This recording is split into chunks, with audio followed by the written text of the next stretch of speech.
So the best place to start is freshman year at Stanford, where I had sort of parallel failures, the one being a good solid D+ on my first essay.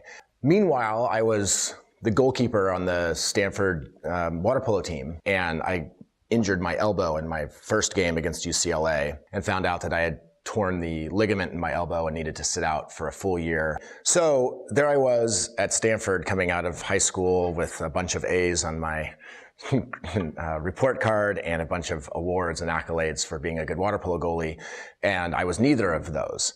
And it was definitely a little bit of a blow to the ego and a cause for me to step back and say, gosh, what am I doing here? I dropped organic chemistry and I got a D+ on my first essay and a C in calculus, and I'm not playing water polo. Yet what I was hoping to be was a national champion in water polo and go to med school the year after I graduated. So I decided to really start throwing myself into things that I was really passionate about. I went to the philosophy department, just walked around the philosophy department and found a woman there, talked to her, and I said, is there any class I can take? I was taking my MCAT classes. I was sort of sneaking over to the local community college. And I say sneaking because I still didn't know if, why am I studying philosophy? And I finally decided that that's what I wanted to do. When I called my parents that one day and I said, I'm actually not going to med school.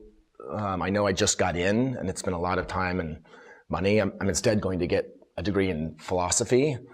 I could almost hear them saying, be supportive, be supportive. That's great, Jack. You are pursuing your dream. And they really were being supportive, but they were taken aback, understandably so.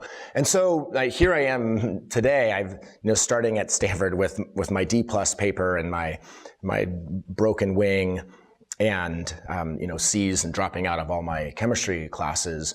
I really have sort of followed the adage of pursue your passions. I mean, writing my papers on goalkeeping and playing in bands and pursuing philosophy and writing about philosophy. And so looking back on all of this, I'm really thankful that I adhered to that adage. But it wasn't so much a mantra. It's not like I'm going to pursue what I'm passionate about.